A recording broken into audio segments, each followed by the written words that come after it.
नमस्कार दोस्तों, मैं प्रिया। कैसे हैं आप लोग? स्वागत है आपका हॉरर स्टोरी बाय प्रिया में।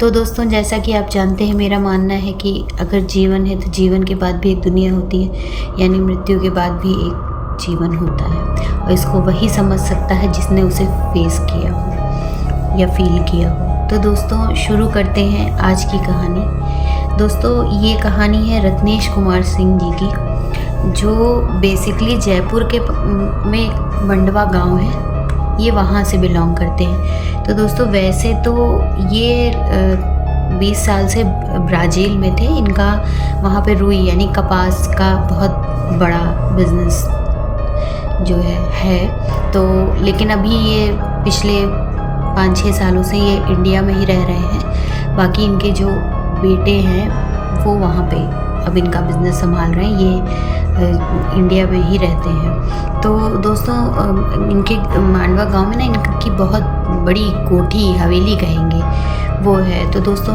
पहले तो ये बहुत साल से बाहर ही थे, फिर उसके बाद में इनके माता पिता का देहांत हो गया। तो यहाँ पे हवेली की देख करने के लिए जो एक फैमिली रहती थी, वही लोग यहाँ पे थे। तो दोस्तों, इनके ना 2 बेटे और 1 बेटी है। तो हुआ कि बेटों की शादी वादी तो वहीं कर दी। तो इनका एक वो था कि ऐसा करें कि बेटी की शादी हम अपनी पुश्तैनी हवेली से ही जाके करें, तो इंडिया से ही करें, ताकि क्योंकि जो बेटी ने इनकी शादी की वो वहीं ब्राज़ील के ही किसी युवक से, लड़के से की है, वो इंडियन नहीं था। तो उन्होंने सोचा कि इसी बहाने वो भी यहाँ के कल्चर वगैरह देखेगा हमारे इंडिया का, और इसी बहाने एक बार हम लोग अपने पुश्तैनी घर भी जाएंगे। फिर उन्होंने सोचा कि फिर इतनी दूर से कौन बार बार आएगा देखने। तो उन्होंने कहा कि ऐसा है कि हम फिर वो शादी बेटी की हो जाएगी, उसके बाद हम ये हवेली बेच देंगे। क्या करेंगे रख के यहाँ पे, हम लोग को रहना वहीं पे ही है, बाहर ही। तो फिर दोस्तों आए वो यहाँ पे, पूरा फिर घर साफ़ सफाई करवाई, सब कुछ उसमें पेंटिंग वेंटिंग करा के पूरा शादी की तैयारी करी गई। और बहुत ही अच्छे से धूमधाम से पूरी ट्रेडिशनल तरीके से शादी दोस्तों यहाँ पे हो गई। दोस्तों, तब तक तो सब कुछ बहुत अच्छा चल रहा था, सब कुछ मतलब फिर उसके बाद में कुछ दिन तक रिश्तेदार नातेदार जो भी थे सब लोग रहे, सब कुछ अच्छा, हफ्ते 10 दिन सब कुछ बहुत बढ़िया से गुजर गया।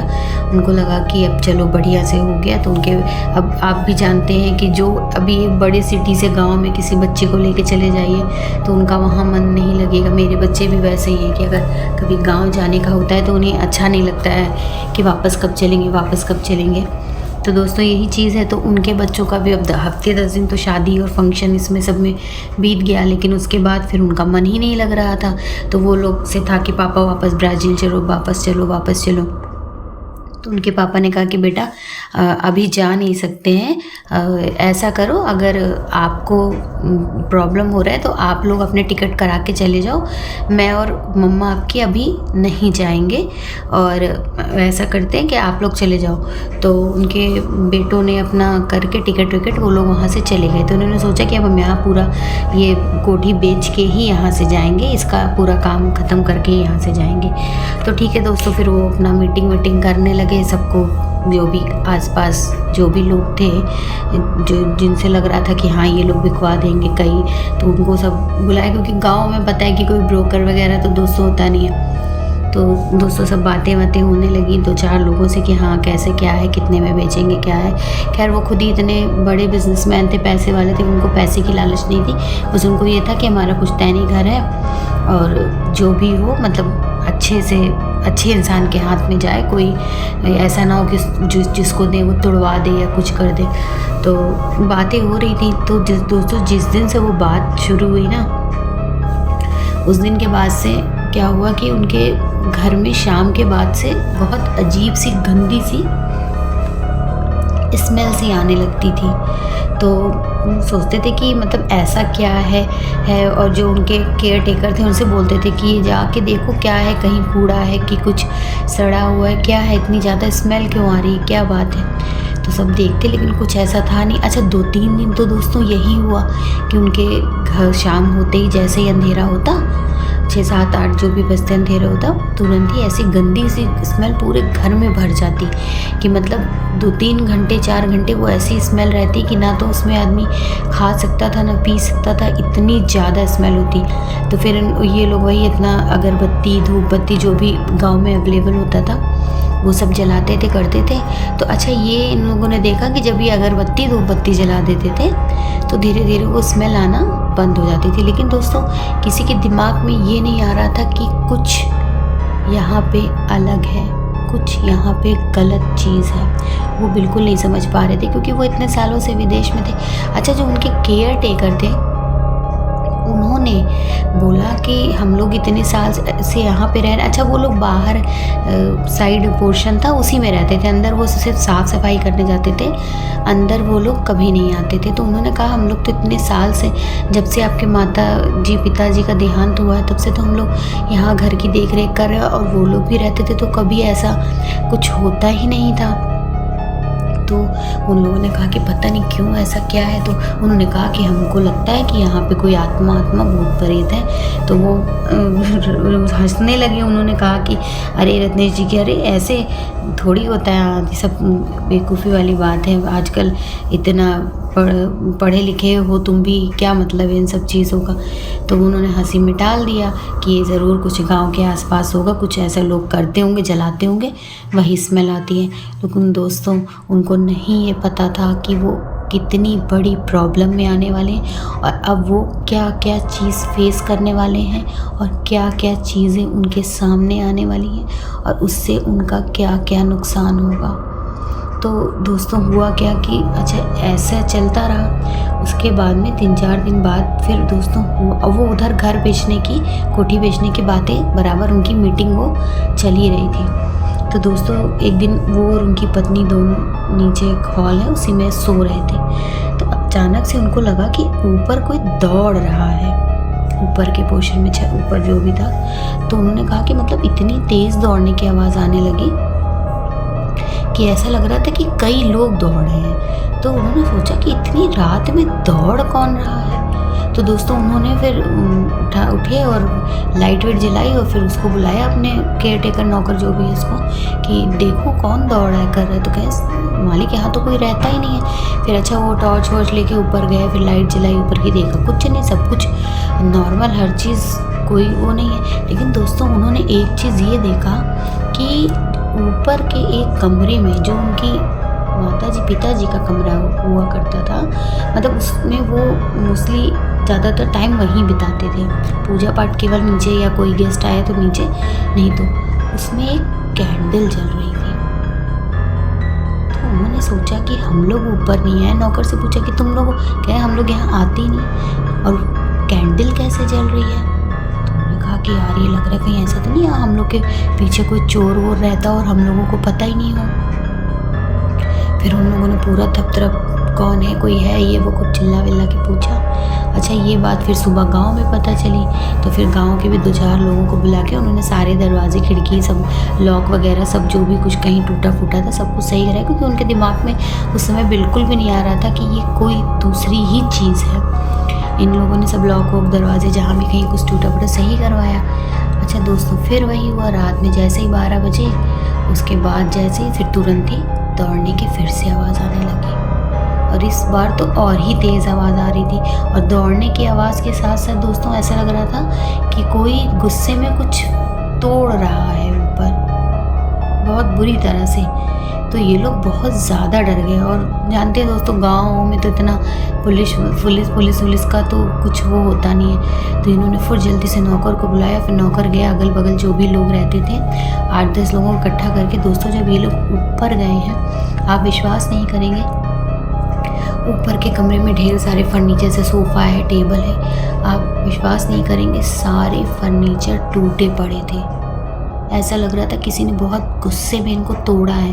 और दोस्तों एक जाहिर सी बात है कि एक नॉर्मल इंसान के लिए इस तरह से फर्नीचर तोड़ना वो मूवीज़ वगैरह में भले दिखाते हैं, लेकिन अभी हमसे और आपसे कहा जाए कि एक चेयर भी तोड़ें तो वो नहीं होता है। और दोस्तों सारे कम से कम 10-15 लोग उस हॉल में खड़े थे ऊपर और सब चीज़ें टूटी थी। उसके बाद से दोस्तों सबको ऐसा फील हुआ कि उनके पीछे से कोई गुजरा, मतलब बहुत तेज़ और बहुत ही गंदी सी स्मेल आई, वही स्मेल जो उन्हें रोज़ आ रही थी। तो उन्होंने कहा कि यही स्मेल तो रोज़ आती है। तो फिर गांव वालों ने कहा कि आप बड़े पढ़े लिखे हैं, बाहर रहते हैं, विदेश में रहते हैं, आप शायद हम लोग की ये बात नहीं मानेंगे, लेकिन इतना तो है कि या इस घर में कोई आत्मा है, कोई भूत है। तो वो फिर हंसने लगे। उन्होंने कहा यार ये क्या है, नॉनसेंस सी चीज़ें ये लोग करते हैं। उन्होंने कहा हटाओ, ये सब कुछ नहीं है, ये पक्का कोई जानबूझ के कर रहा है। फिर दूसरे दिन फिर वही उन्होंने मीटिंग वगैरह सब की। तो दोस्तों उस दिन उनका लगभग एक पार्टी ऐसी आई जिससे फाइनलाइज हो गया कि ये हवेली वो कोठी ले लेंगे। वो बड़े खुश हुए, आके उन्होंने अपनी पत्नी से बताया। सबको दिन भर ऐसा रहा और शाम को ही दोस्तों फिर से वो गंदी स्मेल आने लगी। फिर उन्होंने जब अगरबत्ती धूपबत्ती जलाई वो कम हुई।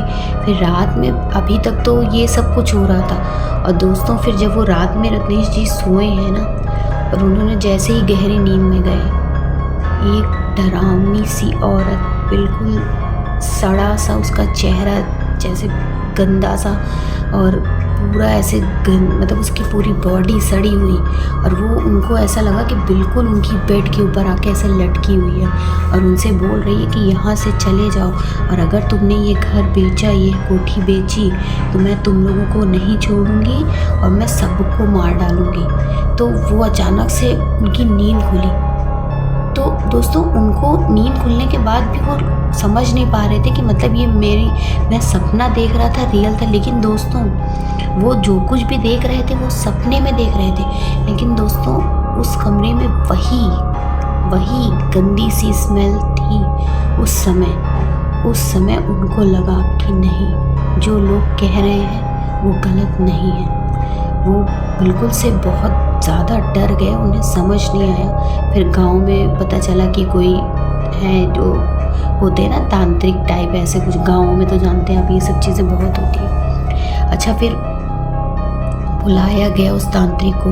तो दोस्तों वो तांत्रिक आया, उसने जो भी कुछ पूजा पाठ जो भी की, वो तांत्रिक खुद इतना डर गया, उसने बोला कि इतनी बड़ी शक्ति है ये कि मैं इसको नहीं भगा सकता यहाँ से, ये बहुत ही बुरी आत्मा है। क्योंकि दोस्तों मैंने शायद आपने अगर मेरा चैनल सब्सक्राइब किया हो या मेरी पहले की स्टोरी सुनी हो, तो मैंने आपको बताया था कि अगर आपके आसपास कोई अच्छी आत्मा होती है तो बहुत ही सुंदर खुशबू आती, बहुत ही अच्छी। लेकिन हाँ, उस दिन मैंने ये नहीं बताया था कि अगर आपके आसपास कोई बुरी आत्मा हो तो वो बहुत ही गंदी स्मेल आती है, बहुत ही गंदी।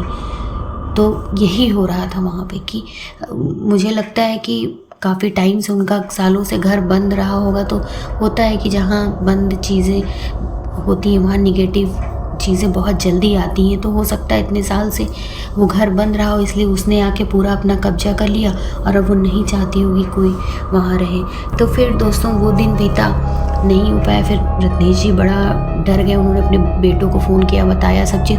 तो उन लोगों ने कहा कि पापा आप तुरंत वापस आओ, आपको वहाँ रहने की ज़रूरत नहीं है, मम्मा की भी तबीयत ठीक नहीं रहती। तो दोस्तों फिर रत्नेश जी ने उधर बोला बेटों से, तो उन्होंने कहा कि ठीक है पापा, टिकट तो मिला है लेकिन 2 दिन बाद का है, आपको वहीं रहना पड़ेगा। तो अब दोस्तों 2 दिन तो काटना था। सेकेंड डे फिर वो रात में, शाम से फिर वैसे ही स्मेल आना शुरू हो गया। फिर रात में फिर वही दौड़ना भागना सब कुछ हुआ। उसके बाद में किसी तरह उन्होंने नींद की गोली खाई और सो गए दोनों हस्बैंड वाइफ। दोस्तों फिर वही सेम, जैसे ही वो लेटे, वो डरावनी सी घिनौनी सी औरत बिल्कुल उनके बेड के ऊपर आके ऐसे ही जैसे लगता था कि बोलते थे कि जैसे लगता था उड़ रही है हवा में वो, और वो आके यही बोलती थी कि चले जाओ वरना मैं मार डालूंगी। अच्छा दोस्तों वो चाहते थे कि उस समय उससे बोल दें कि ठीक है हम 2 दिन बाद चले जाएंगे, लेकिन दोस्तों वो उस समय बोलते थे कि मुझे ऐसा लगता था कि मेरी बॉडी डेड है, मतलब मैं अपने हाथ पैर कुछ भी हिला नहीं पा रहा हूँ, कुछ नहीं पा रहा हूँ। तो दोस्तों फिर किसी तरह 2 दिन उन्होंने वहाँ काटे। उन्होंने वो कोठी बेचने का विचार अपने मन से निकाल दिया। फिर गांव वालों से बोला कि इसमें हम क्या कर सकते हैं। तो उन्होंने बोला कि आप इसमें कुछ अच्छा काम कर दीजिए।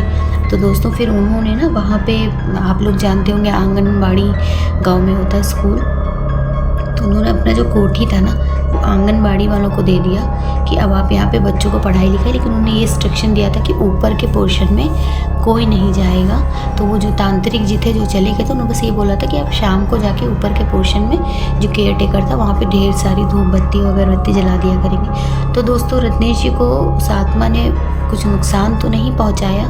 2 दिन बाद वो वापस ब्राज़ील चले गए वहाँ पे, लेकिन वो बता रहे थे कि मतलब सालों तक वो इस घटना को भूल नहीं पा रहे थे और वो औरत का चेहरा नहीं भूल पा रहे थे जो इतना ज़्यादा घिनौना, इतना गंदा था। वो आज तक सोचते हैं कि आखिर वो कौन सी मतलब आत्मा थी या क्या चीज़ थी वो जो मेरे घर में इस तरह से रह रही थी। दोस्तों आज भी वहाँ पे वो उस आंगनबाड़ी का स्कूल अब चल रहा है। खैर अब तो रत्नेश जी अपनी वाइफ के साथ इंडिया में ही शिफ्ट हो गए हैं। उनका एक बेटा इंडिया में बोल रहे थे कि शिफ्ट हो गया, तो वो इंडिया में ही शिफ्ट हो गए हैं। एक बेटा उनका बाहर ही रहता है। तो दोस्तों कैसी लगी आपको मेरी आज की ये कहानी?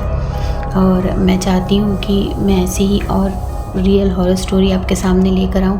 और दोस्तों मेरा यही वो रहता है, आप जानते होंगे कि मेरी कहानी में बहुत ज़्यादा कुछ बनावटी नहीं कर पाती हूँ मैं। आप जानते हैं कि मैं एक हाउसवाइफ हूँ, एक सिंपल लेडी हूँ।